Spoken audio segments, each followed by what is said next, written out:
Cyprus football, the passion, the thrill, the passion, the thrill. The stadiums roar, you can feel the chill. You can feel the chill. The teams are ready, the battles will start. The battles will start with dreams of glory. They'll play with heart.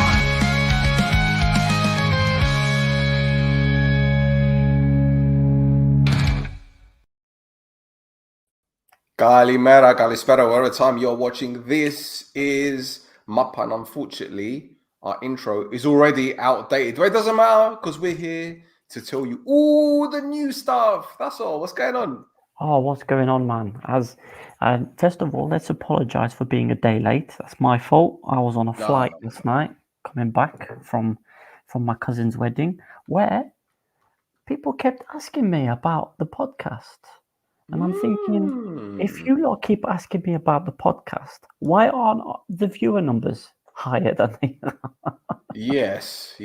Questionable. Yeah, I know, right? But yes, had a good time. Now I'm back.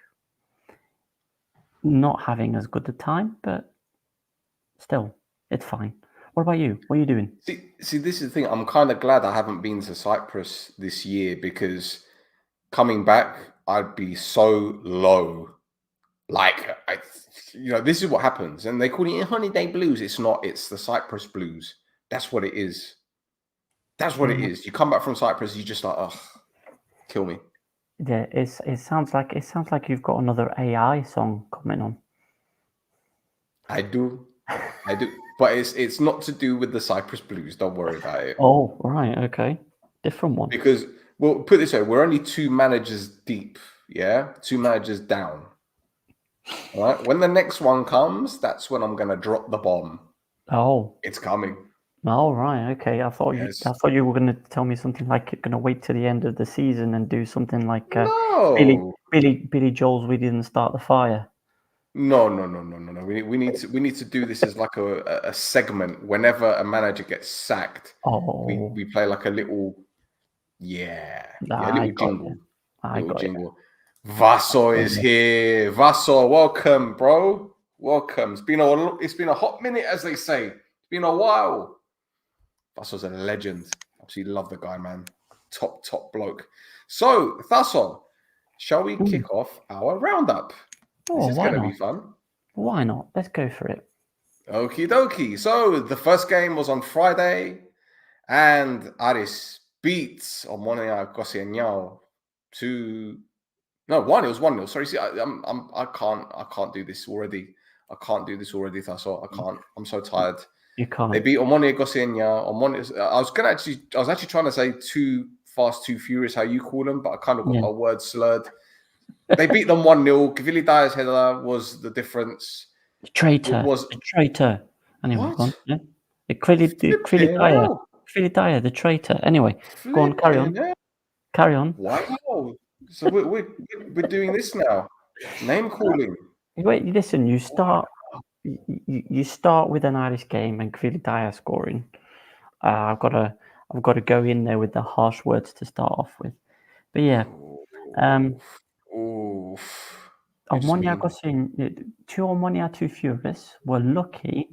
2 Omonia 2 Furious. There you go. Omonia 2 Furious were lucky that they kept the score as it was for that long period of time during the game. Aris were all over them, weren't they? All over them. Like a rash. It was continuous. But, Georgi Kvili Daya up front, you're obviously only going to score 1 goal in the game. Bloody hell. The knives are out. Bloody hell. My goodness. The knives are out. Listen. Goodness. I gotta find the small morsels of happiness where I can when we're talking about football. You're going to turn to Mariah Carey. You're going to be singing songs about players that have gone. Flipping hell. Especially over the last couple of weeks. Taylor Swift. Every time she breaks up with someone, she writes a song about them. Flipping hell. Flipping hell. Well, the comments are coming in already. Don't look back in anger. Thasso Dominguez is definitely maybe look at this piss off. He's going with the Oasis theme. Is that a cage behind Thasso's new home after Achnas? Yeah. I'm gonna chuck Tejera in here with Cookie and Oreo. Me too, my guy. First. Okice traitor Thasso mu. Bekturak vili. No, the reason why I'm annoyed is because he's a really good player, and we're missing him. As you've mentioned before, when we were playing the team from Latvia, we're missing him.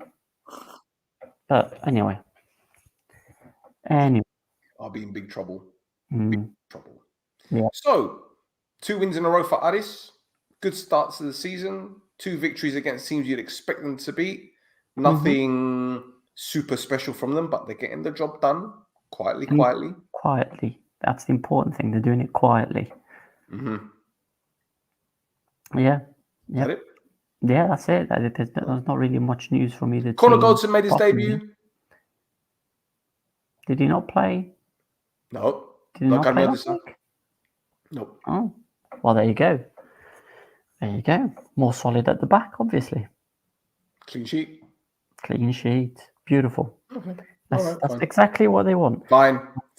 We're done with that. Yeah, I got that. We got no news, and there was only 1 goal. What do you want? Okay. That's fine. Yeah. Okay. Well, there's no transfers from either side, so Exactly. I guess we can just move on to the next game, can't we? We can. Yes. And Gadimiodisa beats Paralimni by a 0-0, a goal scored by Stojanovic in the, not the 120th minute. Yes, the Cyprus FA website was very good, wasn't it? Yeah. It was very good. So they only picked up on their error of, for some reason, they put the game into extra time plus injury time. Obviously, they fixed that error once the goal went in because they had to go into the app to put the goal in. Oh, okay. So they hadn't fixed it. Right. Okay. So as shown on screen, Stojanovic scored the penalty in the 120th minute. Even though they'd only shown the first half of extra time starting. Well, it says 105 plus 25. Yeah. So we're 130 minutes into a game? Yeah. Hang about. Extra time, 90 minutes plus 30 is 120. Yeah. So what are we doing here? We've gone 20 minutes in added time in extra time? Yeah, that's I don't understand. It, right? They didn't start the second half of extra time either. So. Oh, okay. Was it golden goal? I don't know. Fine. Yeah. Anyway.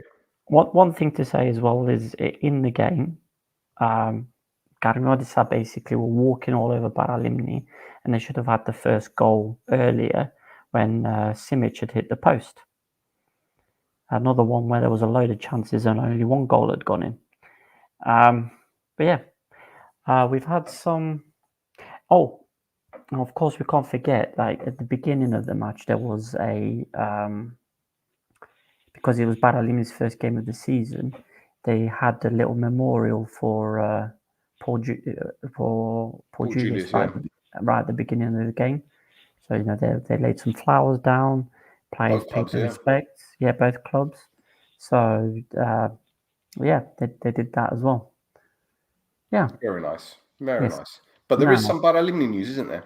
Yes. So Paralimni, well, there's a load of Gadimiodisa news as well, but let's go with Paralimni first. So Paralimni have signed 2 players. One's called Ilya Milicevic, and the other one is called Elisha Sam. So Ilya, he looks like Randy Orton, doesn't he? Which one? The centre back, the Serb. Does he? You don't know who Randy Orton is? Okay. Right. No. I said, does he? He does. I know who Randy Orton is. Yeah. What's that Randy Orton? Yeah, RKO. Yes.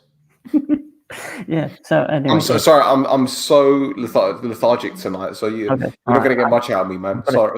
I'm sorry. Energy. I'm weak. Anyway, Milicevic, 23-year-old Serbian central defender with 105 appearances in Serbia, but mostly in the second division. But the big one is that Elisha Sam fella. So he's a Belgian Ghanaian forward. He's been in the Lieska Standard Liège youth teams, Hapoel Accra and Nazareth Illit in Israel, FC Eindhoven, Arda Kajali, I don't know where that is, Notts County, and Patro Eisden in Belgium. Okay. So he's 27 years old. His goal scoring record isn't great, 39 goals in 177 games. He played for Notts County where they were in the National League. Now, when I posted about this on Twitter, Notts County fans went ape shit. Like I had I don't understand why, but every time a player who's played in England signs for Paralimni, my Twitter mentions just go. It's the algorithm, mate. Yeah. It's the algorithm. Yeah, it must be because it happened. It happened last season when they signed that. Yes. Still there. Yes. Yep. Yeah, and it happened this time when they signed Sam. Now, I got some reasoning why. So there's a goal that Sam had scored for Notts County. I gave you the YouTube link if you've loaded it up. Right, in the notes. Let me find it. I hope you haven't seen this before because I want to see a live reaction of you watching this goal go in. I just hope we don't up. I'm not gonna bring it up. I'm just gonna watch it. Sorry. Okay. Sorry, I don't want to get monetized. I'm sorry. It's from Notts County's official account as well, so we'll definitely get monetized. Oh right, okay, no worries. Elisha Sam scores a wonder goal. So the ball comes in the box. Someone's running towards the ball. He fights off the defender. All right. Yeah. Plays it. Cross goes in the box. Oh. Okay. Right. Yeah. I'm for the benefit of our viewers, I'm going to put it in the chat section. Yeah. So they can see it as well. Yeah. Yeah. It's a goal, isn't it? Yes. Impressive. Yeah. So there you go. That was the big thing from Paralimni this week. Okay. Now, on Garniodis's side of things, they've made quite a few announcements. So to start with, they signed Minas Antoniou, who was at Anorthosis for the last 2 seasons. 30-year-old right back, 198 appearances in the Brothers Lima. He's played for Cyprus 20 times. And he's a right back, which is like, I don't know, Garniodis are collecting right backs like Pafos collects goalkeepers. Yeah. He must be like their 4th or their 5th right back now. Yeah. Yeah, so he's getting very busy in that part of the pitch for him. Another thing as well is they showed off that away kit that's shown on screen in the middle there. That's a decision, isn't it? That colour. Whoa, mama. Mm-hmm. I like it though.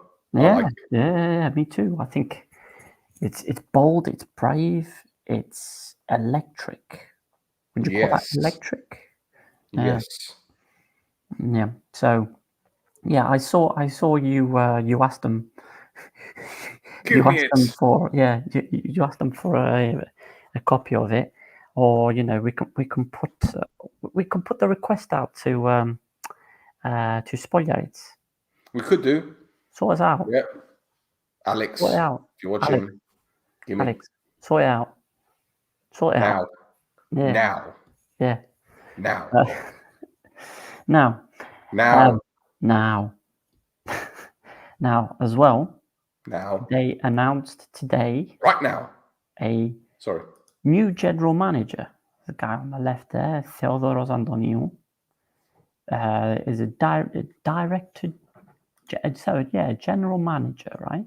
Yes. So is that what Johnny Violins' job was, or is it different? What's the deal? No, I don't know because we haven't heard from him. Yeah, exactly. And I'm actually worried I'm actually worried. Yeah. To be honest, I'm not even joking. I'm actually worried about him because he hasn't said anything in the press. No one's mentioned him. His name hasn't appeared in any outlets, and especially after the incident last week with the referee yes, giving the Aris yes. I would have thought he'd be the first one on someone's telephone screaming blue murder about something. Yeah. Well, to be fair, we did get some footage of him this week. There was some footage, so he's okay. He's just All right. He's just busy practicing. Yeah. Okay. I got you. Yeah.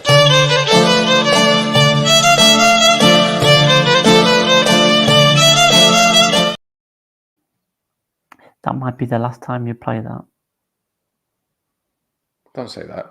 I know, right? But I shed a tear for maybe no more Johnny Violins. Oh dear.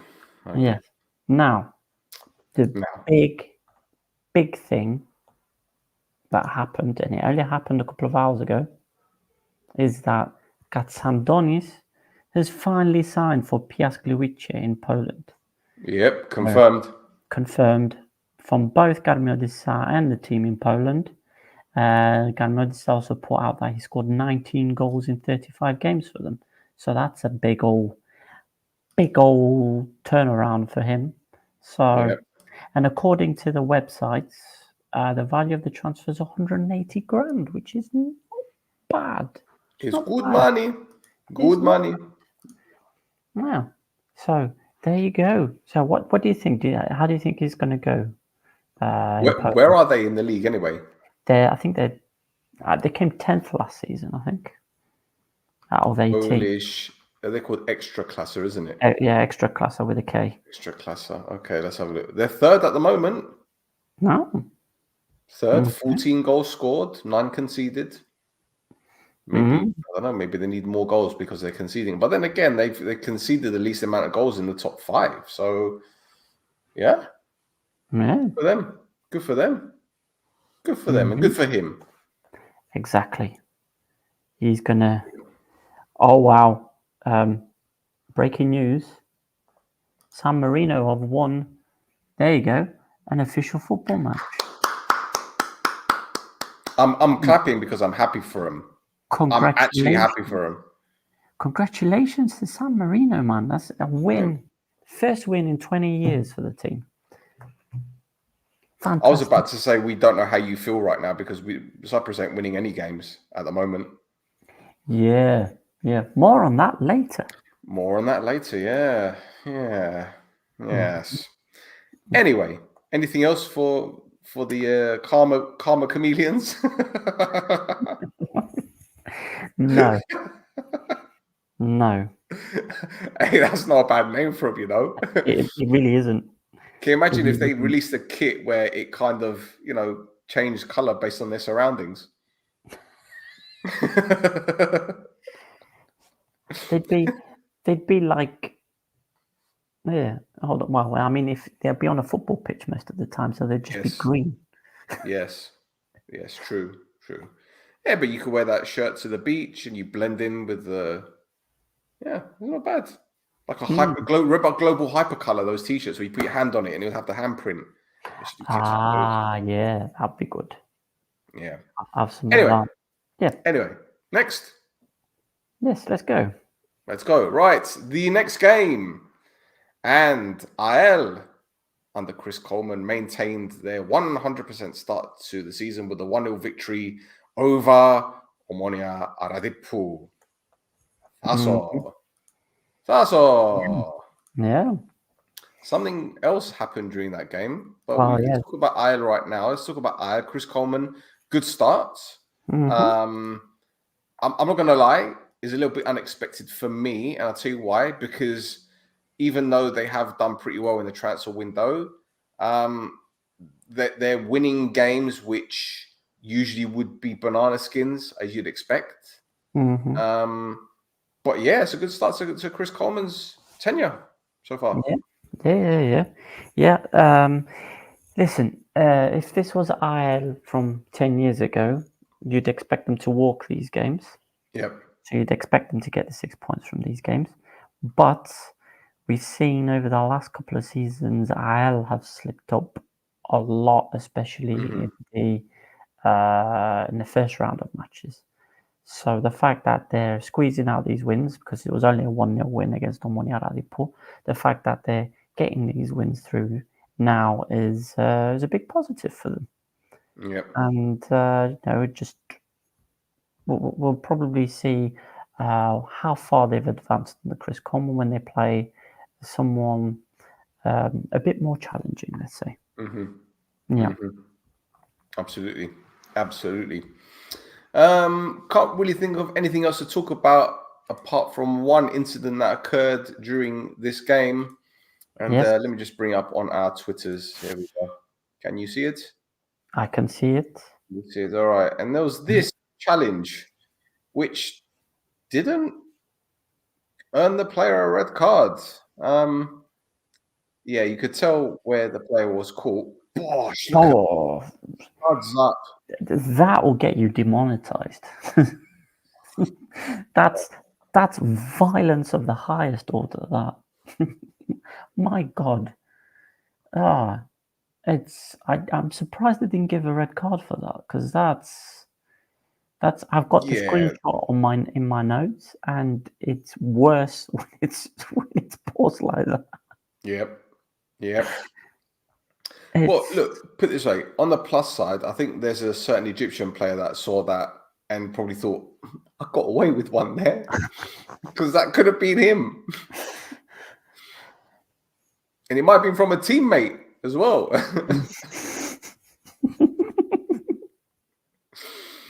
Who was the player that got hit with this, though? It was Toku, wasn't it? Yeah. He's not having Toku Juniors, is he? No. Proper. Yeah, that was because look, he was tormenting them all night, though. That's the thing. He was tormenting them. Because I'm just looking at it now. You've got the other player's knee coming up from behind as well. So it's like it's gone from a sausage to a burger. Oh my God! Stop. Just the thought alone is making me wince. You know? It's not good. It's not good. Well, look, so far so good for Cookie. Congratulations, Mr. Coleman. Yes. So far so good. Exactly. Excellent. Exactly. Right. Nothing else to talk about there. I think we're done with that respect. In that respect. So let's move on to the next game. And Apollon beat Anorthosis by 2-1. Marquez lashing it in. Second goal came from the guy whose surname I can't even pronounce. Begins with a Z. And then Rafa Lopez pulled one. Yeah. And then Rafa Lopez pulled one back for Anorthosis. That's one win and a defeat for Apollon. And a draw and a defeat for Anorthosis. But only one of the two teams made the headlines this week. And oh boy, it's very bad. Splashing around in the mud is what you called this episode, mate. Yep. And Anorthosis are in the mud right now. Yeah. Oh boy.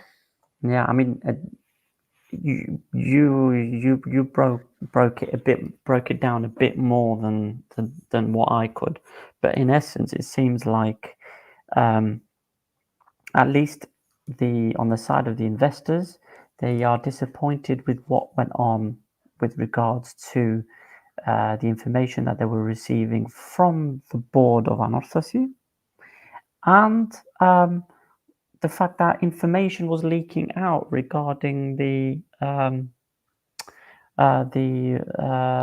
identity of the investors as well, which they weren't very happy about. That seems to be the two major things, at least on the investor side, right? Yep.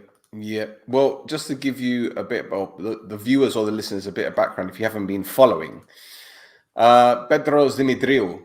Now, he is a representative acting on behalf of the Russian investors that were, as we mentioned, interested in purchasing Anorthosis. He absolutely laid into the Anorthosis board, who have resigned. Their final day, as far as I'm aware, is the 19th of September. And then that's it. There's a new board coming. I don't even know like who it's going to be. I don't think anyone knows. You put out a tweet saying it's the third board change in 6 months. Yeah, which is preposterous. But he starts off because he spoke to, I think it was Sport FM, and he starts off by saying the patient goes into surgery and it remains to be seen if they can survive. Now, if that isn't a sign of things to come in what he says afterwards, it's unbelievable. He goes, at the beginning of June, I made contact with the president regarding the interest of investors. My involvement came about after a recommendation from the president to be a mediator. There was a joint conference of the organized fans, the board of directors, and 3 people within the company. We had to be persuasive and keep a low profile so that there will be no instability in the administrative part. And the effort that was being made with the investors will not be spoiled. We made an effort not to leak an image of the interested parties who came to the games with APOEL and APOEL. Those were the friendlies. But a photo from the official Anorthosis private box was released. After the meeting of the board of directors with the investors, the president met me on the 29th of August to discuss the proposal. He made it clear to me that everyone on the board was in agreement. And on the 3rd of August, they had an emergency meeting where everyone decided to resign. For this reason, the debt remains very high. I made it clear that I could help, but didn't want a position of power. So he's basically saying, I'm just going to be stepping in to help you lot out. That's it. Maybe he was going to make something out of it, but he weren't going to be part of the club. Yeah. He says in August, the negotiations were halted due to the leaks that occurred. So Anorthosis basically shut the bed, according to him anyway, right? We continued the efforts to keep the interest alive. The investors had officially expressed their interest and basic requirements of Anorthosis had been met. Now he said, is the debt of 8 million for a club the size of Anorthosis a large amount?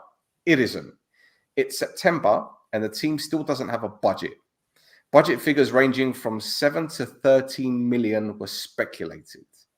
He said, we spoke with 2 audit agencies, but there has never been an independent audit of Anorthosis. In the negotiations, they gave the investors a budget. In the conference, they talked about another amount, and they told me to give them another amount. The board collected almost 1.3 million from supporters to save Andonis Babadavulos, which obviously we spoke about and we donated as well. While today there is another initiative to strengthen the budget on Anorthosis by more supporters via a fan podcast, which is the Blue Zone podcast, Mbufo and all the others. So they're obviously doing their utmost to help save the club. Officially, the board of directors of Anorthosis has not addressed the fans with the slightest action to generate income. Football-wise, Anorthosis is being led to administrative instability. In the statute, it says that if 4 resign, then the entire board must resign. In previous years, crimes occurred within Anorthosis. Now, crimes, it may be, I'm not saying from a legal perspective, perhaps it's just like, it's so preposterous that it should be a crime. There is a liquidity problem. The money-raising campaigns are not the problem.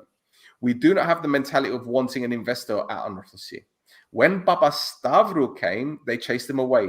They didn't even contact Savidi. Now, it is pretty common knowledge that Baba Stavro was interested in buying Anorthosis before Omonia, and they didn't want him for whatever reason.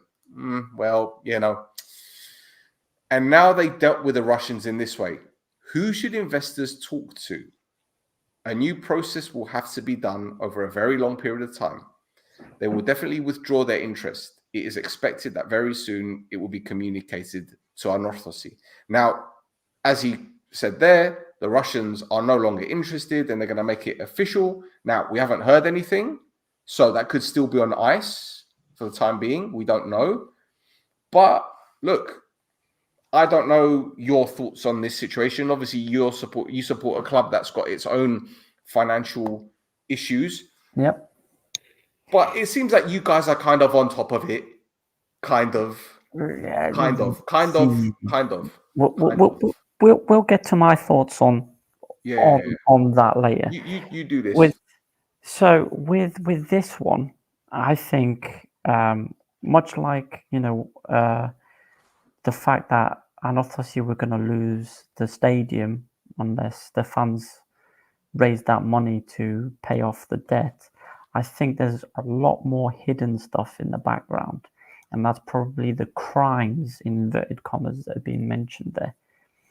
Because, again, the club. I don't know why there's not been an audit of the club. You know, if you're buying or selling an asset, it makes sense to audit that asset to see what it's actually worth value. Yeah. The fact that the club is unwilling to do that means that something's going to come out of the woodwork that they'd rather it be in the woodwork. So it's a very dangerous game. And now, when the board resigned, they made reference to third-party broken promises by a third party. So obviously, on this guy's side, we're only hearing one side of the story. Yeah. Albeit it's been broken down into finite detail, so we know a lot more of his side than of the board that's just resigned side. Now, this audit, there's two things that pricked up my ear. One is the one of the reasons that these investors are pulling out is because people found out who they were. So that's somebody within the board or somebody involved in the deal revealing the information of who they were. Because you can only get so much from a photo, right? Second thing is that audit thing. Now, I think one of the reasons this deal hasn't gone through is probably because the investors were interested in Anorthosis until they did a bit of digging and asked for that audit, which is where that third-party broken promise comes in, because they weren't asking for that audit until they asked for it. And because they asked for it, the board rejected it, and because the board had rejected it, they have to resign. Otherwise, they have to explain why they rejected the audit. But mate, this is something that we've been talking about for a while in terms of certain Cypriot clubs, not all of them, but I distinctly remember us talking about something similar months and months and months ago about how, you know, when you have a board or a somadio, as they call it, there's always a few people there that don't want the club to be sold because they will be losing out on potential earnings, so to speak, right? Or even power. And the other thing we spoke about was the lack of confidentiality. Now, I was reading on 24 Sports that were very, very thorough with their reporting on this. And they were saying, well, non-disclosure agreements are going to be signed. Well, I'm thinking, were they not signed? Right. Because from what I know, you usually get the NDA signed the moment the interest comes in and both sides are happy to discuss, not sit down and talk numbers, just to sit down and have a conversation. You get that NDA signed first before you do anything else. Yeah. Did they not do that? And if they did, before the photo was leaked, that would lead to legal implications. Correct. Yep. It's dumb. Like, whoever dropped the ball, fucking hell. You gotta laugh. You have to laugh, especially with what you said about the budget. The budget is between 7 and 13 million euros for the year. How is it that wide of a gap between 7 and 13 million euros for the year? I don't think the thing is, I don't even think their wage bill was 7 million a year. Is it not? I don't know. It can't be. Not with the players that they've signed, that they've got now. Surely. I don't know. Could it be that much a year?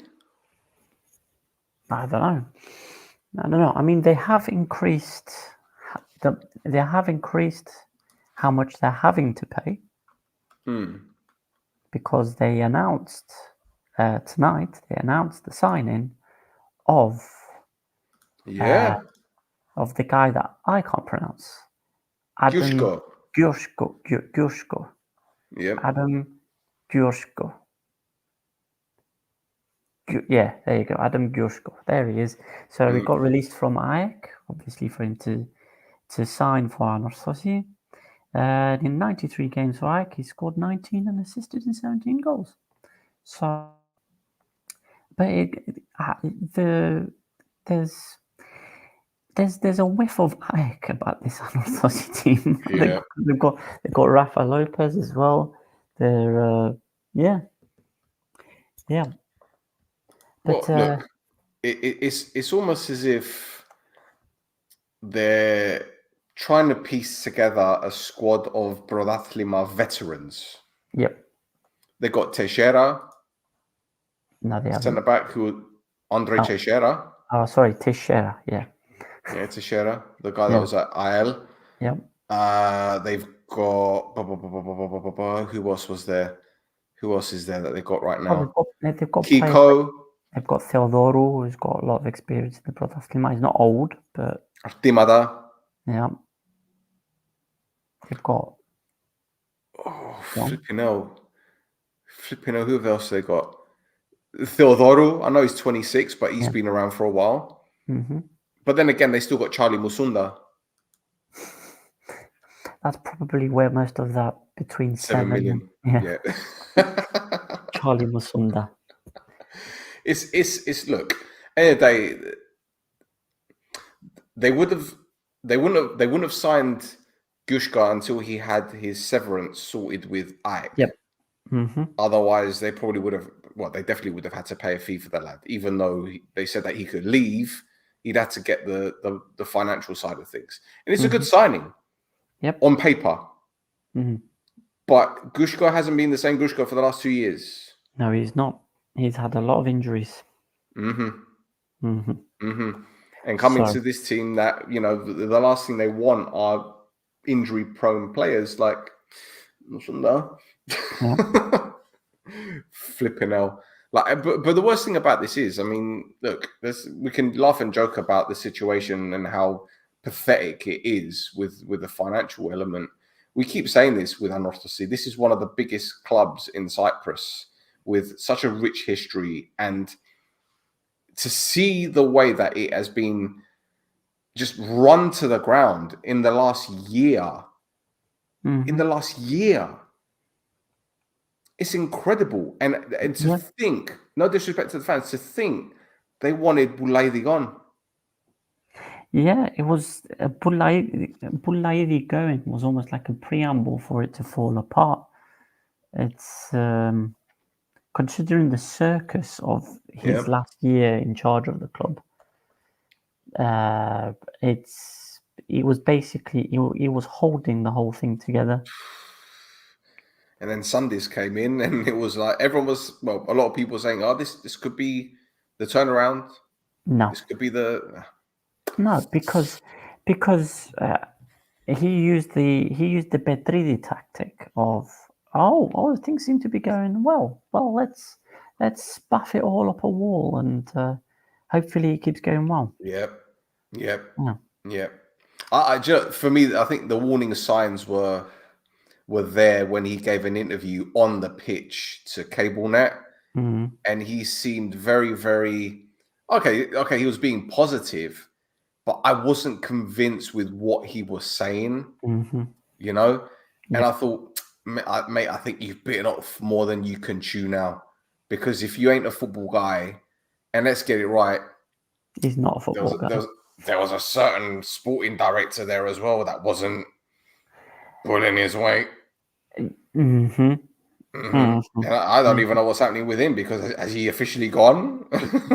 They haven't said anything about him going, but apparently it's all been agreed about him going. They just haven't officially announced it yet. Don't know why he's still there. But well, I'll tell you what, I'm going to say this now, I'm gonna be ballsy. I'm gonna say it live on the air as well. Yeah. Anyone working at Anorthosis right now that may or may not be watching, right? If you're an Anorthosis fan and you know someone that is high up that wants to talk to potential investors, give me a call. Give me a call. Give me a call. Interesting. Listen, I'm brazy like that. I don't care. You want to find the purchaser for your club, a buyer? Come, I'll find them. I'll do it right now. Yeah, but make sure you get that audit done as well. Yeah, well, listen, no. Once I make the introductions, it's got nothing to do with me. Got nothing to do with me. I just let them get on with it. I'm telling whoever decides to be in charge of Anorthosis afterwards, make the audit. Yeah. Well, look, I took the horse to water a few months ago. That's what I'm saying. Anyway, let's move on. Move on. Next one. Next game. It is. Come on. Pafos beating AEK by 2-0. Jaro scored the first. His Brazilian compatriots, Anderson Silva, made it 2-0. Happy days for Pafos. Yeah. And not good days for Henningberg's AEK, who were very, very frustrated. And Henningberg was getting very, very angry on the touchline. Not much really to discuss about this game. It just seemed that, Pafos were in second gear, AEK were huffing and puffing, but nothing really going on. Hardly troubled the goalkeeper, Mikhail played, believe it or not. Yeah, he did. But yeah, before we discuss this result and what it means to any of those teams, there was one incident I want to discuss with the viewers and yourself, Thasso. I think someone should have been arrested, and I wonder if Rionidis is going to fine the club responsible for this incident, because if he does, then the fine needs to be doubled. Because what you're about to see during the game, second half, Jairo breaks through. He is, he loses the ball, and someone decides to throw a coffee at him. Beautiful control by him, though, isn't it? Yeah, it was, and not even a drop came out of that. Look at that. Yeah, he's keeping that for Remarkable. Can't believe somebody launched a perfectly good frappe. Yes. So let's talk about this game. Yeah. Listen, Henningberg has history with teams who like to play the kind of football Pafos do. Yes. I mean, we saw it. We've seen it at plenty of his teams, including AEK in Sweden. They had the same issues. They had this fantastic front line, but as soon as anybody with pace came out the defense, that's it. They'd fold over. And look, same thing again. It doesn't help, obviously, that AEK's defense is about 50 years old each. Well,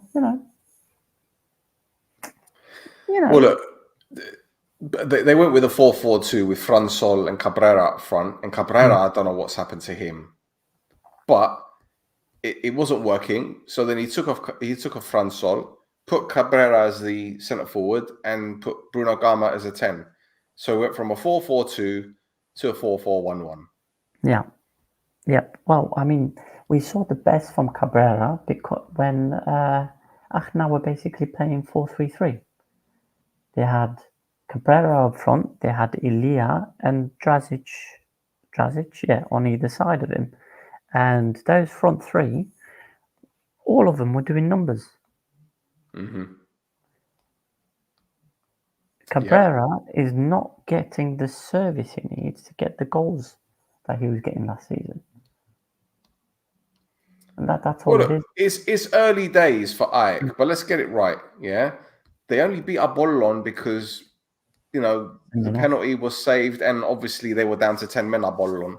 Mm-hmm. Otherwise, they'd have lost that as well.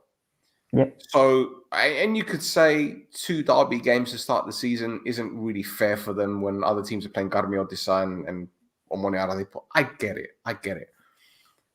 And I'm not going to sit here and absolutely destroy Henning Berg because when he was Omonia coach, won the league title. Thank you very much. But let's get it right. He flopped at Buffalo. He flopped at AIK. And right now, it's looking kind of peak. Yep. But to be fair, though, he's been given a team that probably would have done badly regardless of who was in charge of them. But that's all. He came in after Dimas. They were told Dimas to find another club, and it's almost as if he said, "Oh, okay, well, he's not going to be with us anymore, so I'm not going to bother trying to turn his arm and twist his head and bring him back into the fold." Yep, he's one of their most creative players. He was outstanding last season, and they made no attempt to keep him, from what I understand, anyway. And Dimas has gone now. He's gone to another club. I think he's Belgium. He's gone to SC Camber. Yeah, is it in Netherlands? Something like that. Yeah. Anyway, so I'm thinking, well, he was one of your best players last season. At least try and keep him. No. We're just going to stick with what we've got. Well, it's not looking good. Yeah, it's not looking good. I mean, look, it seems to me that they made a decision regarding who to keep, because. We heard that the fallout was between Ledes and Dimas, and that fallout spread across the team. Now they decided to keep Ledes and get rid of Dimas, and that's a decision that they've gone with. Whether it's going to be the correct decision or not, obviously we're going to find out a bit later on down the line. But it means that they don't have that creative outlet through the middle of the park anymore. No. And that's a problem. But a big problem. They did sign that Aitor. Yes. Now, fitness-wise, we don't know what he's like because he had an ACL injury prior. But you'd think that he would be slotting into that team somewhere. Where? Don't know. But he should be in there. Yeah, my guess is left wing, but we'll see. As for Buffalo, good result for them. That was their first game of the season because they postponed the first game due to European commitments. But again, solid victory. No Valakari gone, but they've made a new signing, haven't they? Yeah, so it's Jonathan Silva. Oh, no, the other one. Jonathan Silva? No. We did Jonathan Silva last week. We did do. Domingos Quina, formerly of Juventus, of Udinese and Watford. I wonder where that link comes from. I know, right? Who's the Buffer sporting director? I don't know. Yes. Yep, exactly. But so, hey. It's an interesting one, another interesting one. So, Bafo, Spanish coach, buying all the Portuguese-speaking players, just all of them. Think of a Portuguese-speaking player. Yeah. All of them. Yeah. There's a question here. What's the frappe from a Bafo supporter? That was the away end. Yeah. So why would they throw it? I know, right? I'm thinking. Who would they make? I don't know. Unless it's like security who did it, and I supporting security, or a ball boy, or. But there's so many questions. Yeah. So many questions. Where did it come from? If it came from a Buffer supporter, why? If it came from an AEK fan, why? Who did it? Like, there's so much. I think, to be honest, this is the time that Vrionides is just going to go, you know what, I'm not going to issue any fines. I don't know who did it. Yeah. I don't know. Yeah, it's going to be another one of those, isn't it? Exactly. Flipping hell. Right. Next game with us all. Yes. Next game. Oh, God. Oh, yes. Ethnikos beating APOEL by 3-1. I'll say it again, 3-1. Look at that finish. Come on. God, you've perked up all of a sudden. All right, listen. I'm watching it now. I'm still surprised the start that Ethnikos had. And I'll tell you what, bro, no disrespect to you guys, but you guys are turning into like a set piece team. That it seems like the only way that you guys are going to break teams down is through set pieces. But defensively, my goodness, I want to play APOEL right now. That is bad. It was bad. Bad. And I'm not talking Michael Jackson bad or, Stick it all in the bin. Just throw it all. Mud. We're splashing around in the mud.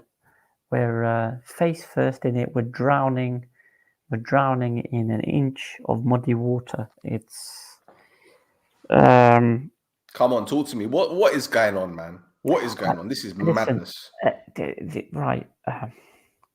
The night of the game, I was at a wedding, and I was 2 bottles deep in wine. Right. I was watching the score come in, and I'm lucky I didn't throw my phone at the groom. Just like. Sorry, Sava, my cousin Sava. Sorry, but yeah, the fact that we were 2-0 down at halftime, absolutely atrocious. The performance was atrocious. Defending atrocious. Going forward atrocious. Everything was atrocious. Wasted time. Absolute disaster. This was a worse performance than against the team from Latvia. Goalkeeping was non-existent. Defensively non-existent. Petrovic is full of mistakes in defense. With that 3rd goal there, you saw them on the counter attack. If that goal hadn't gone in, Petrovic would have got a red card for the tackle on the Achnas player in the build-up.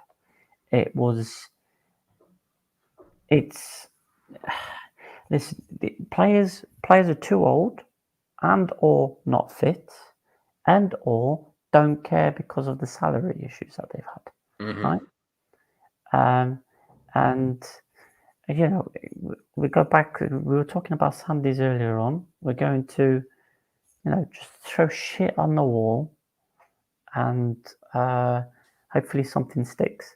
What Petridis has done is picked up the shit, threw it at the wall, and all of it just bounced back in his face.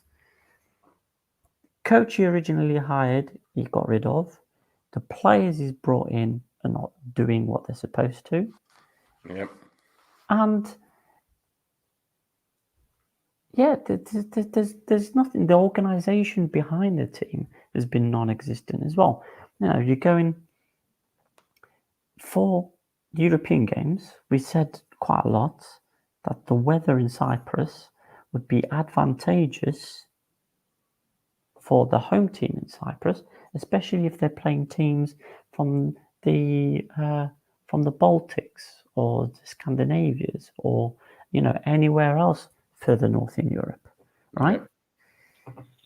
Yep. 35, 40 degree heat, 35 degree heat, even at like 8 o'clock, high humidity. Those players should have been ready for that kind of temperature, that kind of climate to be playing football in. But when you go into cooler climates, playing teams which are nowhere near the level you should be playing against in friendlies, and then coming back and expecting to beat teams in Europe at home is a joke. It's a joke. There's some decisions from the players I don't understand. For instance, Belic doing the whole Onana thing. Oh, you're going to put it over there, but really I'm going to dive that way, and you're going to kick it that way. So you're going to put it over here, but you're not.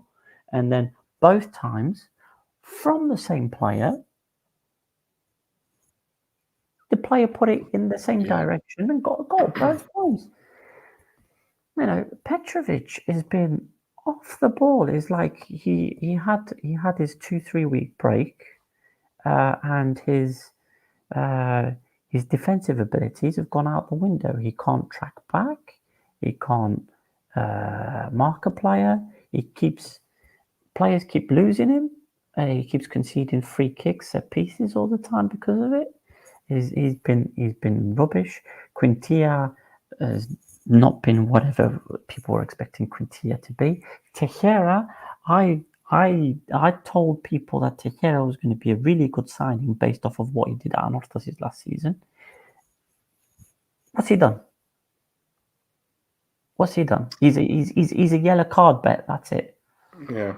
There's nothing else. But the thing is, you look at the lineup from the weekend. Vali was taken off at halftime. I don't know whether that was because of an injury. Maya came off as well. And there were murmurs that Maya a few days ago, or even before a few days ago, before Gallejo got sacked, that Maya wasn't happy at the club. You know, you've got El Arabi on the bench. Again, there are people saying that the only reason why he joined is because he was guaranteed money up front because he didn't want to not be paid, if that makes sense.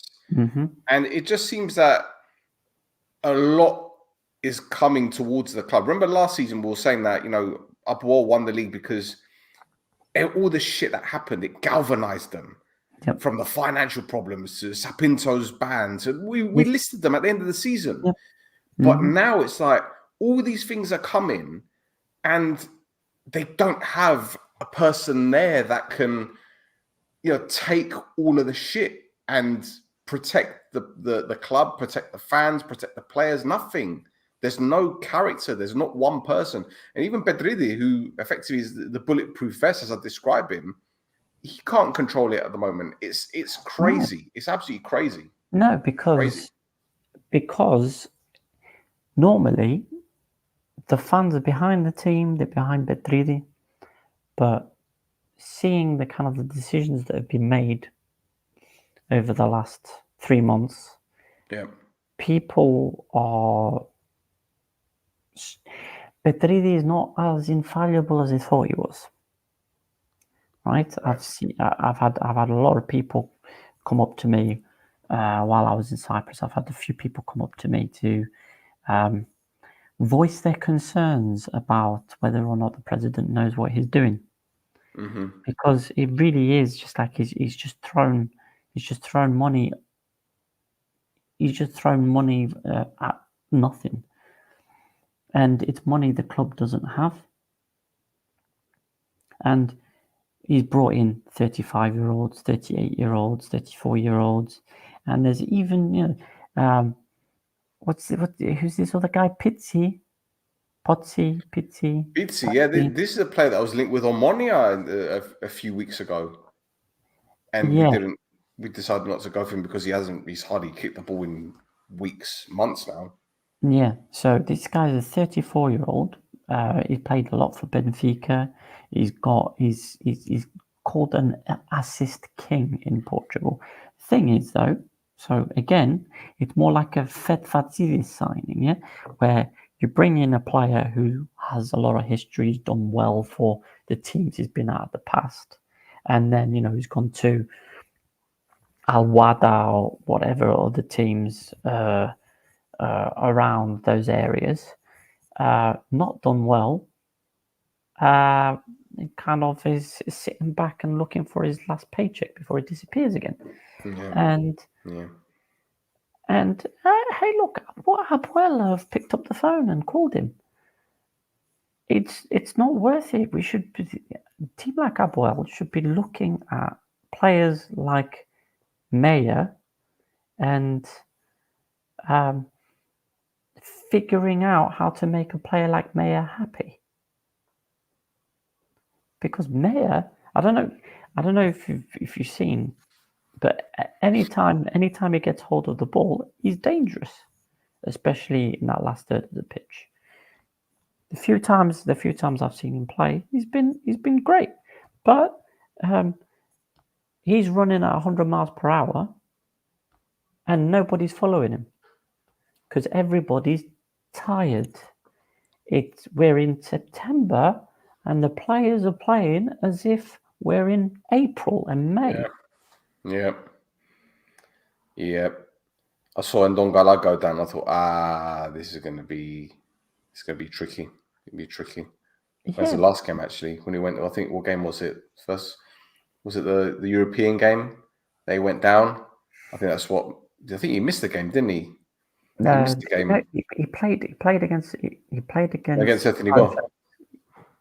He played against RFS. And he picked up a knock, and then he's on the bench for the Ethnikos game.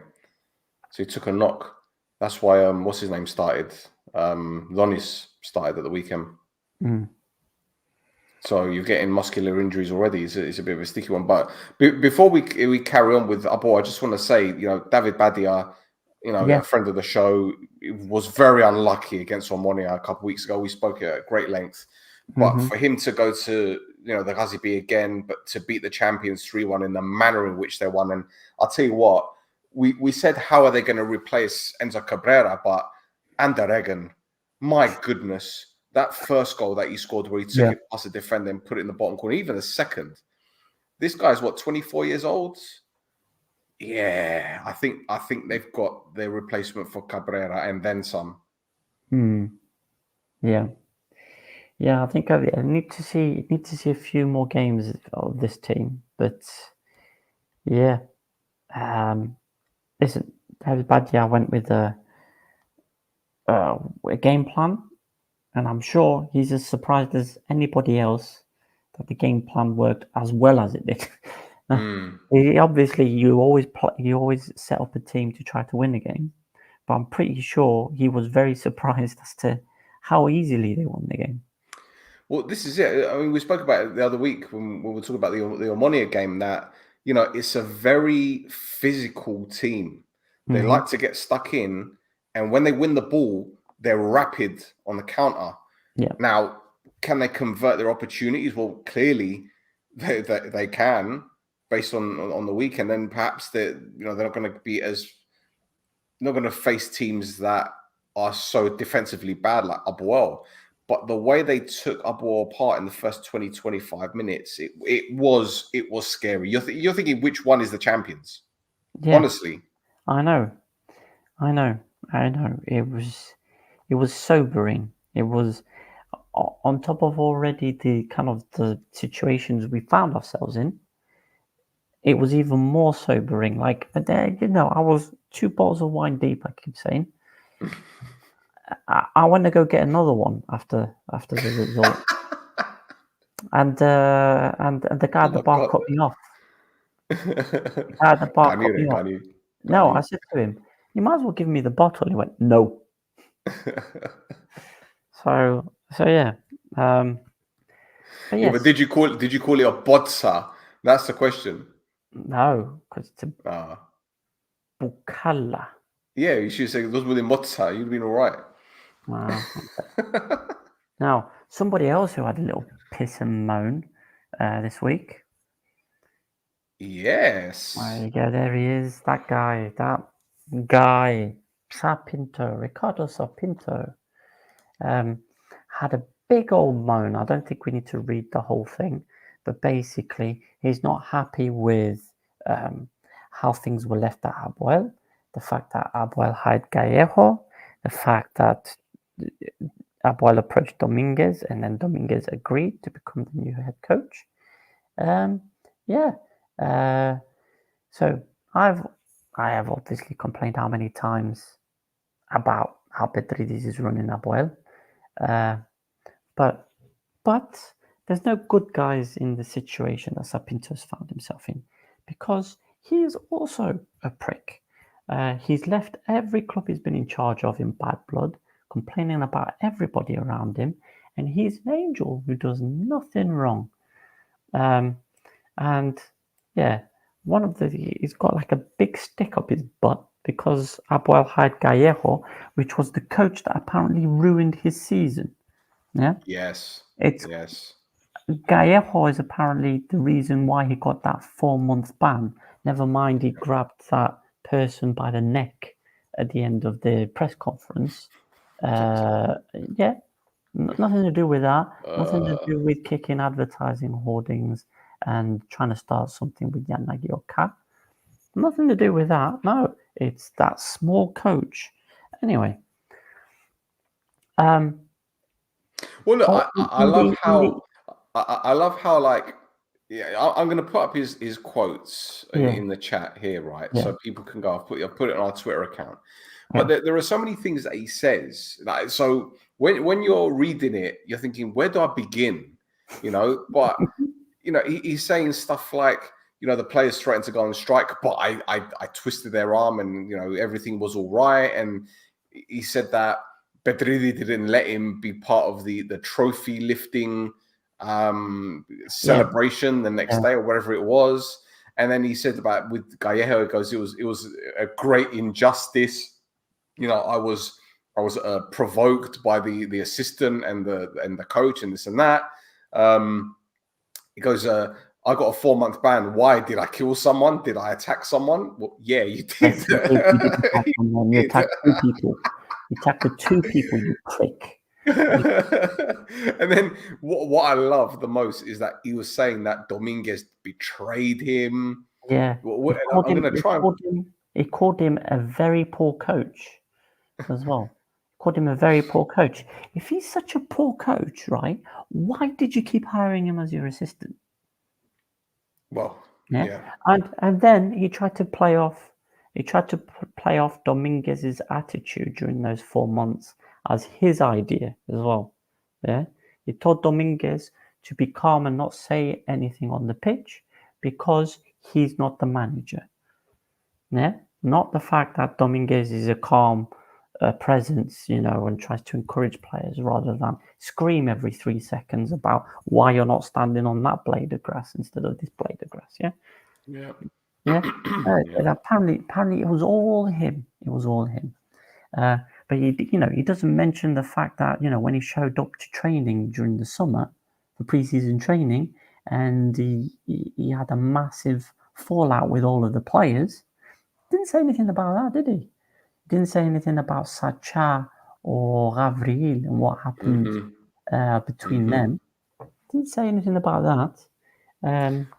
Can I just read what he said about Dominguez, though? It's gold. It's absolutely gold, because you're reading it and you're thinking, wow, how can a mate do that to him? But then the more you deep it, you're thinking, it's like he's adding to it for sympathy votes, if that makes sense. He's a So bitter man. That's all he is. He's bitter.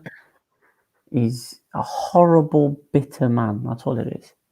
He goes, I'm very, very surprised, offended, and disappointed by this great betrayal. However, I was beginning to suspect something was wrong. Firstly, because last season his name appeared in the press as a possible new coach of APOEL, but he told me that no one had spoken to him. Then we had an invitation from a big European club, and he raised some concerns, but he ended up asking how much he would get. I told him, and he thought his salary was low, and for that amount, he didn't know if he would go. And I was surprised because he'd never mentioned it to me about the other job proposals. And I know he needs money, but in the end, as the country was not very safe, I didn't go because but I think how strange his reaction was. I guess it's a club in the Middle East or maybe Israel. I'm not sure. Or Ukraine, it could be as well. Or Ukraine, possibly, yeah. And then he goes, finally, a few weeks ago, he confessed to me that the APOEL board of directors invited him to become technical director with Gallejo as coach. But he explained to me that he did not tell me anything because when you received this proposal, we still had a few matches left to challenge for the title. Another great betrayal by Brotheramo. And because he didn't want to displease me with the situation, because of course he wouldn't accept, and because he wasn't going to accept, he decided not to say anything to me. His coaching experience was many years ago when he relegated Lieria.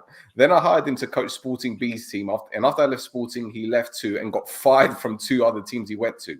He spent a few months in Colombia and some time in Huelva in Spain's 2nd division. I mean, I gave him jobs many times. He has many financial problems. And in recent years, I was the only one who gave him a job and had him with me because they had him as a brother. Now, here's the thing, Tasso, right? Mm-hmm. Is that not litigious? That is litigious. It is litigious. But he doesn't care. He doesn't care because it's all about Ricardo Sapinto and how he's the good and best and wonderful guy. Yeah, yeah. He's the guy who does everything correctly and he's this serial winner who wins everything, and this is his most sad title. Shall I talk you through his title wins as a head coach? Yeah, you want to hear these, right? He has one Brodaslima with APOEL. He has a Belgian Cup with Standard Liège. He has an Iranian Super Cup with Esteghlal. That's it. He has 3 titles with 3 different teams over a managerial career. That's what we're talking. He's been managing for 20 years now, right? Yep. Yeah. Yep. Wow! Yep. Wow! What a title winner! What a title winner! And this is his most sad title, right? This is a guy who kicked over. This is a guy who kicked over a stretcher, a medical stretcher, yeah, from the Iranian Red Crescent, yeah. This guy. Anyway, well, let me cast your mind back to January 2021 when he took over from Smudica as the head coach of Gaziantep, the Turkish club. Mm-hmm. And 4 months later, Smudica says, I left the Formula 1 car to him and he's driving it like he's a tractor. He's a novice.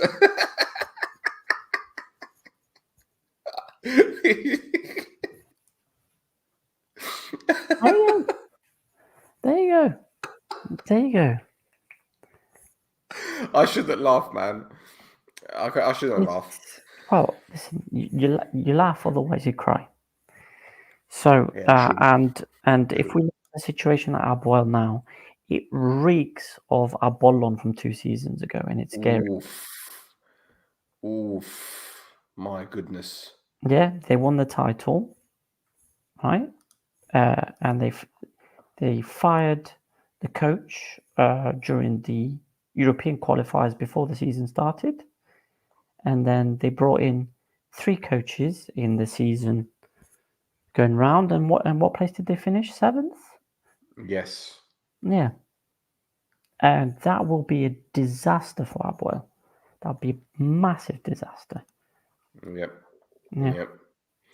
Well, look, there's been 2 departures at the club. Mary on the bottom left, who was brought in by Pinto, is gone.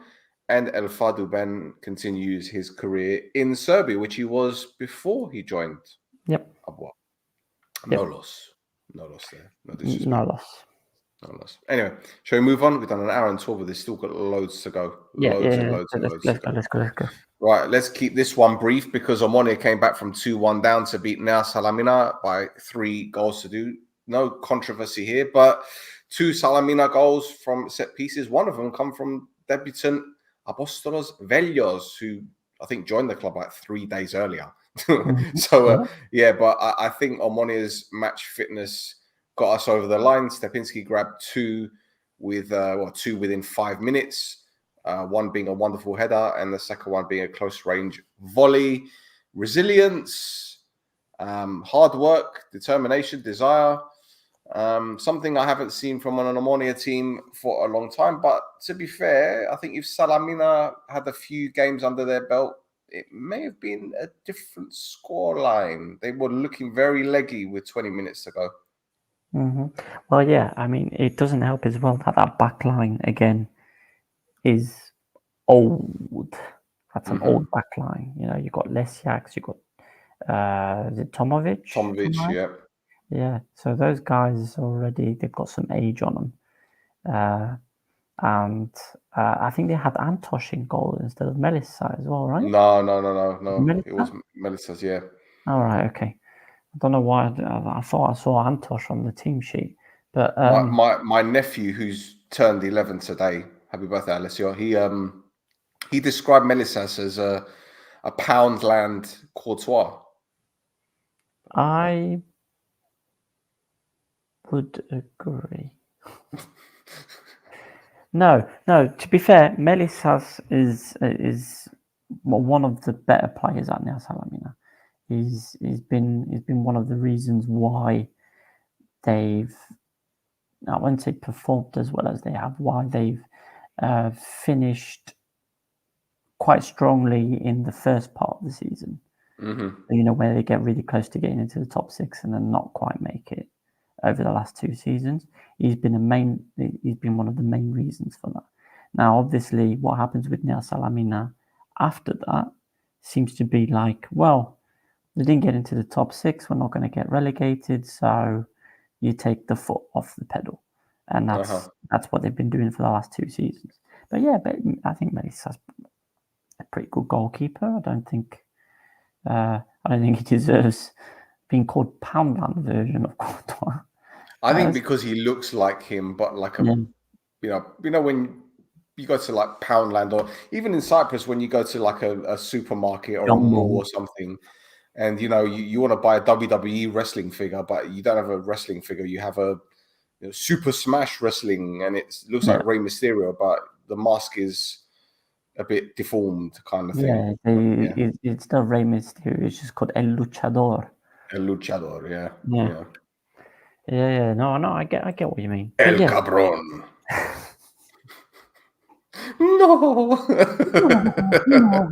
No.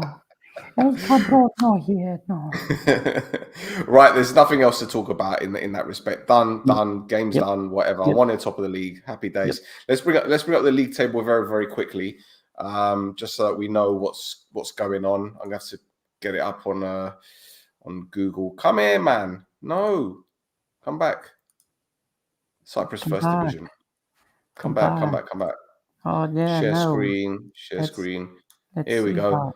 Omonia top of the league, 6 points. APOEL second, 6 points. Aris third, 6 points. Pafos on 3 points with a game in hand. AEK fifth on 3 points. Let's scroll all the way down though. Let's stop the season now. Let's stop it now. Stop the season now. Stop the season. Pandemic. Give us another pandemic. I want to be COVID champions again. You get relegated. Yeah. Anyway, any other news, Paralimni-wise, in terms of players? Paralimni-wise, not really, but we do have some stuff that has come up. Which one do you want to go with first? Well, Kasama's left Omonia. Yep. That's one. But they did the Conference League draw. They did. So there are 3 Cypriot clubs in the Conference League: Omonia, APOEL, and Pafos. I think Omonia have the more favourable draw. They have Vikingur, they have Legia Warsaw, Rapid Vienna, Ghent, Hearts, and a team called Borac from Bosnia. Pafos face. Who have they got? Banja Luka. Yes. Pafos have got Fiorentina, Heidenheim, yep. Astana, Lugano, Petrokub, and Celje. Yes. And then your boys. We've got Fiorentina, Molde, Astana, Shamrock Rovers, Banja Luka, and FC Noah. So, yes. I mean, if APOEL weren't having the season they were having so far, I would be really happy with that draw. I think that's a favourable draw for a normally performing APOEL. But we're not performing normally, so I'm scared of all of those. But there's still there's a little under a month left. So you'd think you'd gain some form. But the problem is, because it's the international break, you just don't know what's going on here, man. Well, I would expect the players to be working on their fitness in this time. Yeah? Get your fitness up and then worry about everything else. Make sure you can run for 90 fucking minutes. And then you can do the rest of it. But yeah, Pafos as well, I think, have got an interesting group of games as well. So Fiorentina have got to play 2 Cypriot teams. Borac Banja Luka have got to play 2 Cypriot teams. Petrokub will be playing Pafos after playing APOEL. So there's a couple of teams there that are just Astana as well are playing both Pafos and APOEL. So there's a few teams there that are going to have enough of Cypriot teams for a few seasons. Yes, absolutely, Yeah. absolutely.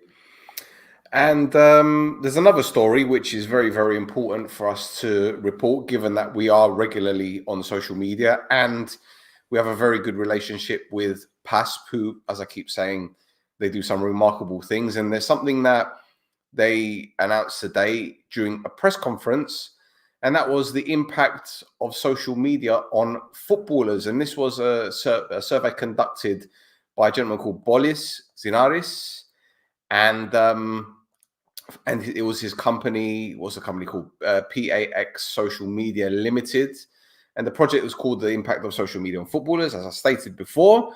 And the purpose of the research was to outline the landscape of social media usage among male and female footballers in Cyprus, and to examine its impact on their psychology. Now, these conclusions presented by the Mr. Zinaris are based on the answers provided in a questionnaire, which was confidential and was conducted between October and November 2023 for first division players. As I said, it was an anonymous, there we go, I got it right, an anonymous questionnaire. It was answered online, and it involved footballers over the age of 18 years old from all nationalities. Now, there were a lot of findings from this report.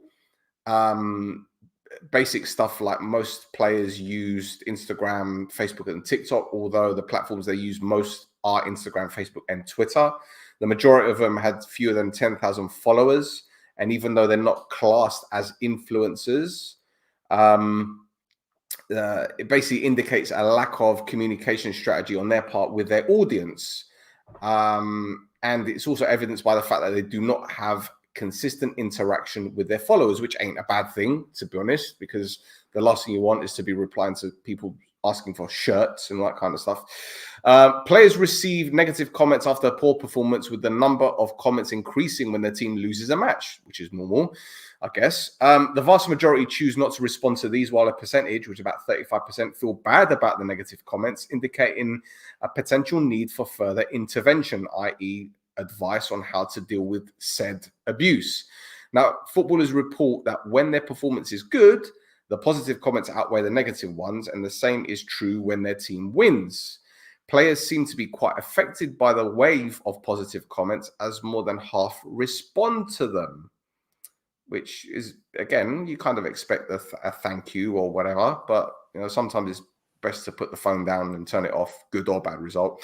Now, when examining how footballers feel when they receive positive and negative comments, a contradictory image emerges. While most claim they're not affected by negative comments, they say that positive comments make them feel good. It is observed that sometimes negative comments affect the performance of some players in the next game, and this percentage increases in frequency when the comments are positive. It is worth noting that players may not fully realize how much they are affected by comments and how to manage them properly in each case. Now, a significant percentage of footballers, 17.6%, sought psychological help to overcome negative comments, while perhaps more significant is that 68.9% did not seek help despite being affected by them. Now, they are going to be holding seminars, or they have held seminars for proper communication. And this is from Spiro, who mentioned that the association places great importance on the use of social media by its members, both for career promotion and for matters of proper usage and protection. Now, in this context, he noted that PASP will announce a series of seminars at a later stage, aiming to guide footballers on proper communication and the use of social media. And all the information that I just mentioned is on the PASP website. But that wasn't all, was it, Thasso?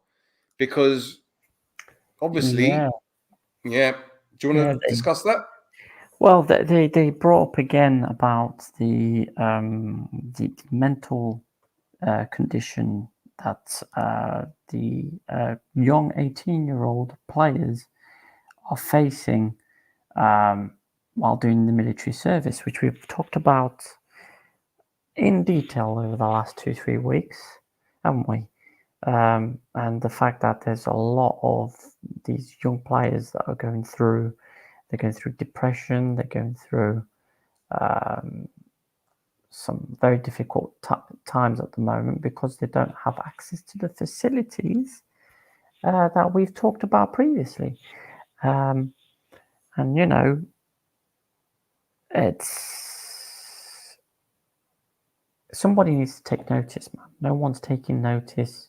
No decision makers are taking notice. I think they said something like 68 players who would otherwise have had access on to facilities in the old regulations now do not have any access. Yep. It's shocking.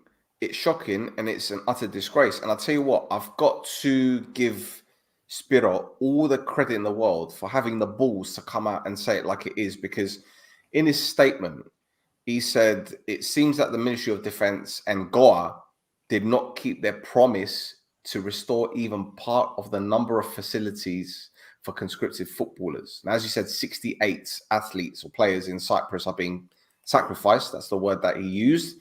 This is a disgrace to the Cypriot government and Cypriot society. We've instructed our legal department and we are awaiting an opinion and guidance to protect the legal rights of our members. Mm-hmm. Now, here's where it could get a little bit sticky, because I don't know European law, especially employment law, right? But surely this decision by Mr. President, Mr. fucking Noel, Mr. Pafos shirts, has perhaps breached some employment laws. Very good. Yeah, that's a very good point. Now, I think there's something in place in these employment laws to do with conscription, because in theory, Cyprus as a country is in a state of war due to the occupying forces, and I don't think employment law can quite get involved in this. So I don't know, but somebody with a bit more knowledge about that kind of area could probably get involved in that. But yeah, I'm pretty sure there's something. There's allowances for conscription purposes in there. Yeah. But yeah. Well, let's see. Not good. Let's see, because I'm pretty sure that this has got something to do with NATO as well, which I don't really go into. Yeah. Yeah. Now, yeah. Shall we talk about another shit show while we're here?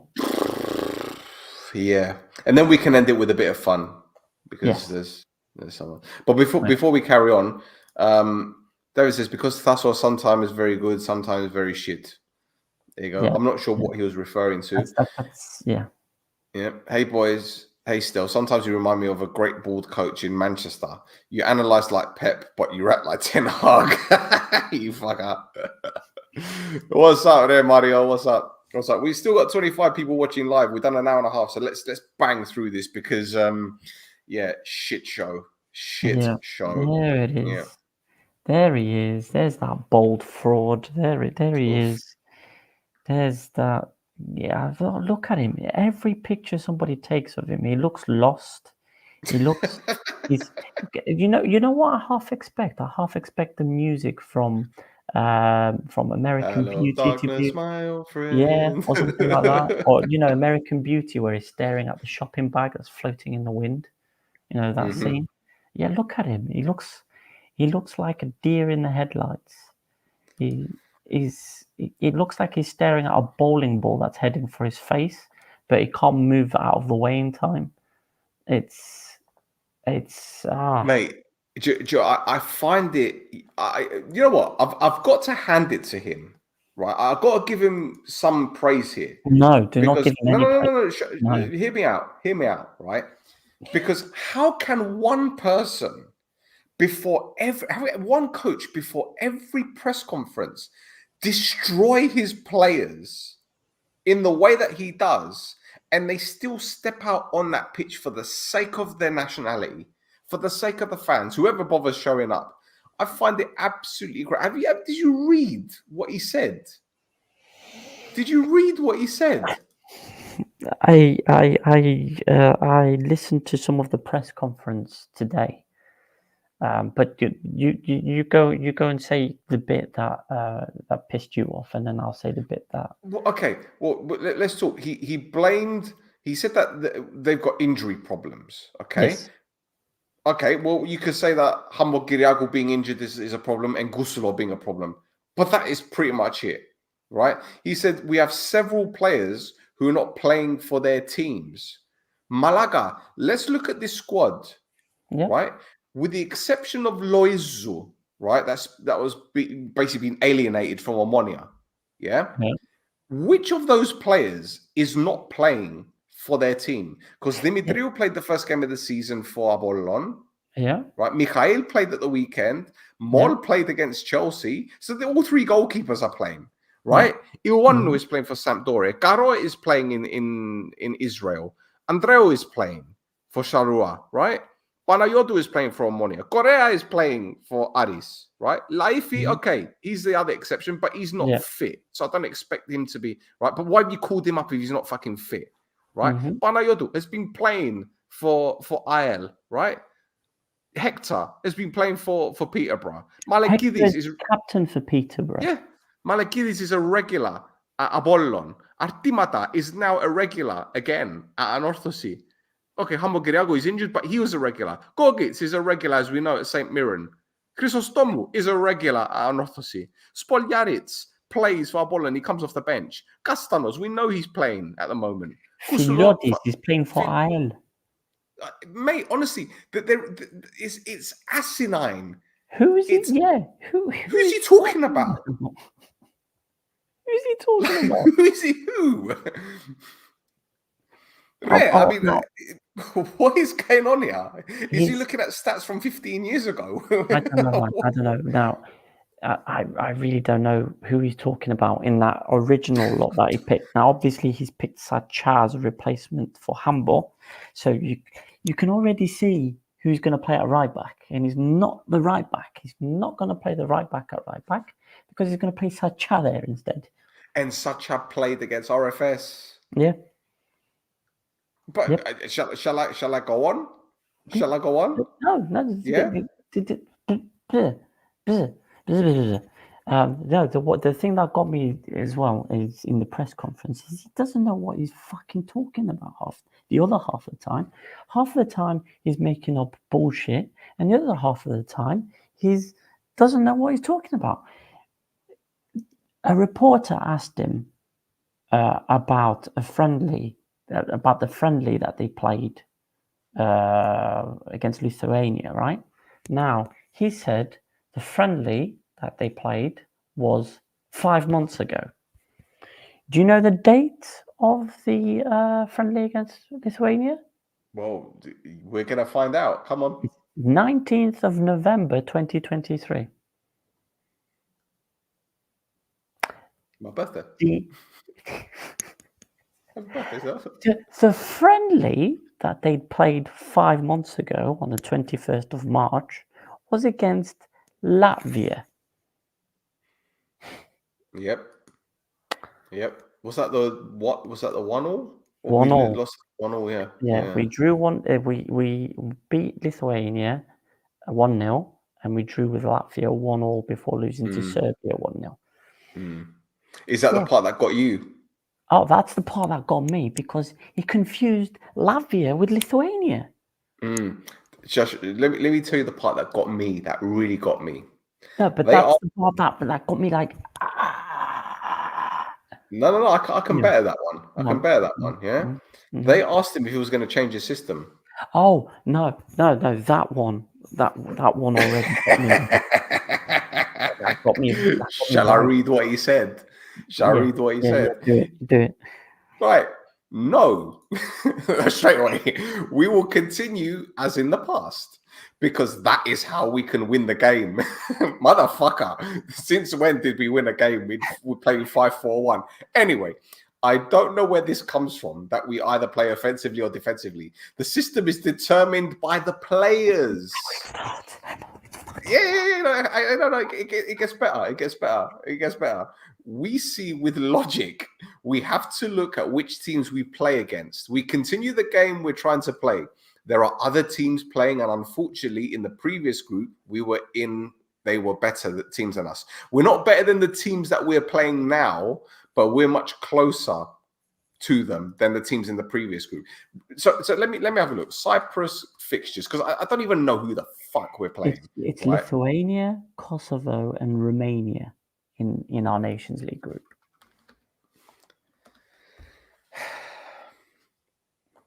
Now, he's already played against Kosovo, if you remember. Yes. Yeah, do you remember that one? I think. Did we lose 2-0? You want to look up that score again versus Kosovo? 5-1 away. 5-1 away, but at home we lost 2-0. There you go. Yeah, so... And I'll tell you what, just for the benefit of just for the benefit of our viewers, right? This is the system that he went with, according to you, Google. Yeah, this is the system he went with in the 5-1 loss.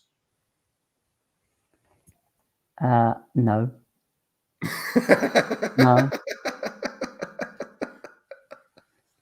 Because I'm pretty certain that's actually 4-5-1. I'm pretty certain.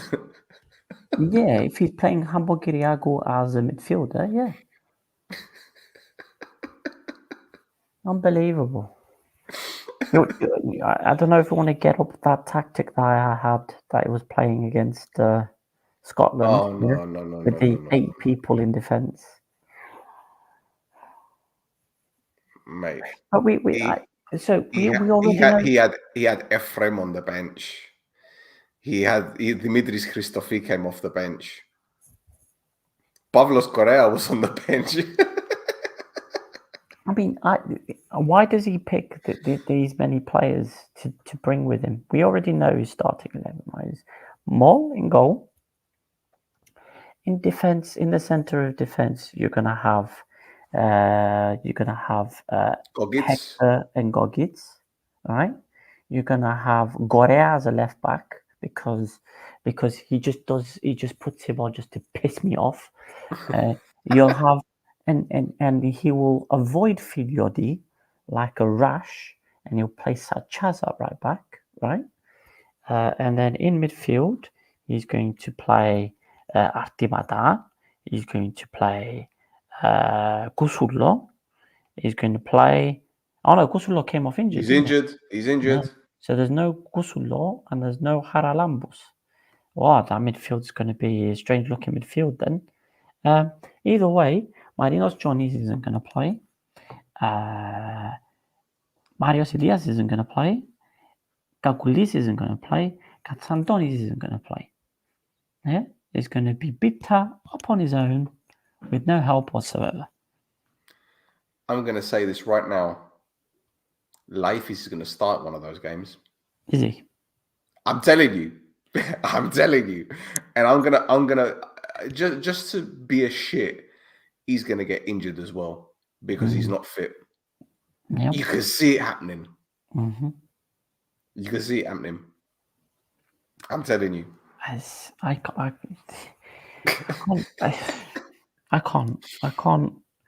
can't. I'm waiting for November so he can fuck off. Gets by has got no balls. Gets by has got no balls. He's got no balls. Don't need AI for that. Gets by has got no balls. Timmy, you got no balls. Look at me. Look at me when I'm talking to you. You have no balls. At least Hitler, he had one ball. You got none. Fucking hell.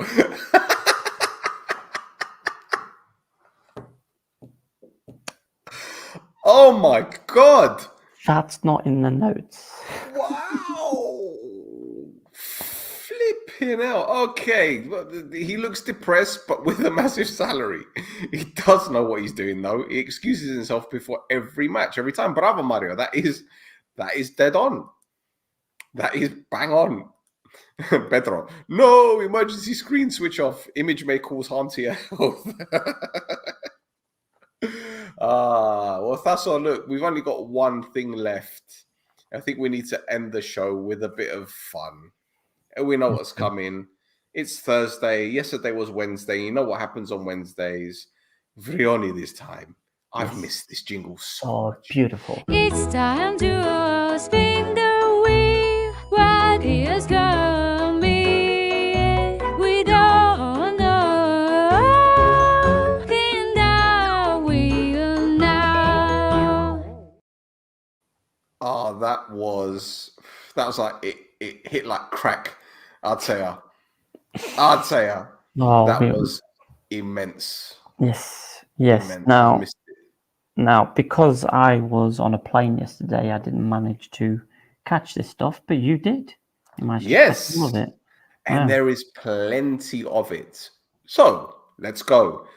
This is according to a referee's report. Garmiodis, a staff member, Xenofondos. I'm sorry, man. Like even I can't pronounce. That's ridiculous. He was sent off against Ari first day of the season for strong protest towards the fourth official. He got fined. Yeah, that was for the offside call for the goal. Yeah. Yes. All right. Apollon Ceci Almeida is fined for his red card against AEK. Garmiodisa and Omonia Aradipu are fined for an altercation between players and staff at full time during their friendly on the 3rd of August. Okay. Anorthosis is fined after the following incidents during their friendly encounter with AEK on the 11th of August, which also, as I said, is friendly. Allowing fans to bring in flares and firecrackers, which was a violation of Article 10.2d. Fans firing dangerous objects, flares, into the stands during the match in violation of Article 10.2c. I'm not going to read out the article, fuck it.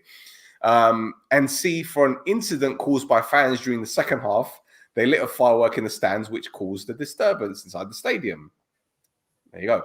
Now, APOEL have been fined for a fan throwing objects onto the playing field during the match in the 47th minute, and B, for a temporary stoppage of the match caused by the team's fans in the 47th minute for 2 minutes in violation of Articles 5. Anyway, this was during the Salamina APOEL friendly on the 11th of August. Apologies for the pauses. It's just I put it on Twitter, so it's scrolling. Anyway. So Omonia Aradipu received a fine due to the team behaving inappropriately. 5 cards. And this was against Anorthosis game week 1. APOEL have been fined due to A, the team behaving inappropriately, 5 cards, and B, fans throwing objects onto the playing field. Stop throwing shit on the pitch, for fuck's sake. Like, stop it. Like, why? I don't know. Now,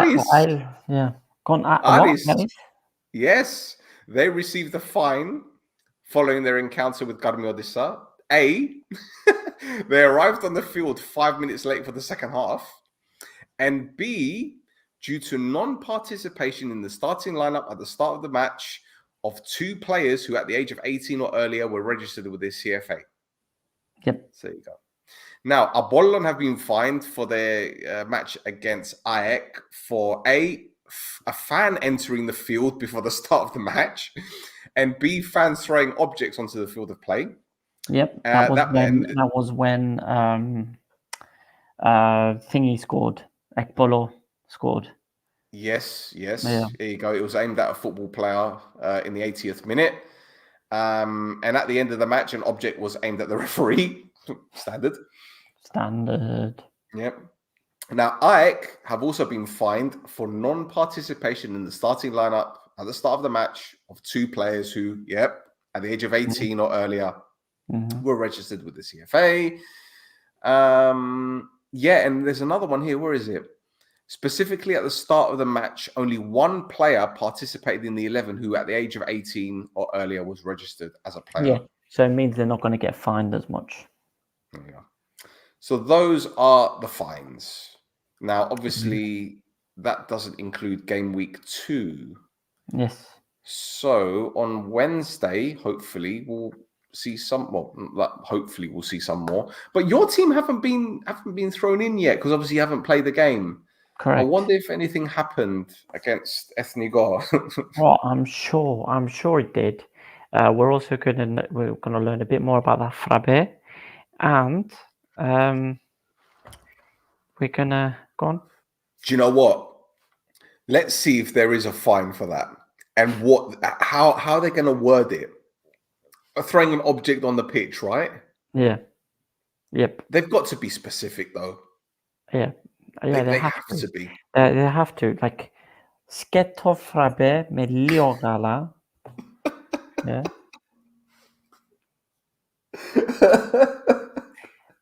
You know what? Vrionidis is going to go into detail about how the Frappe was made because it was his. No. His hand that way. If it was a coffee from Coffee Island, the fine is doubled because you don't do that when it's Coffee Island. But if it's from Starbucks or Costa, it's fine. Like, it's okay. It's a standard fine.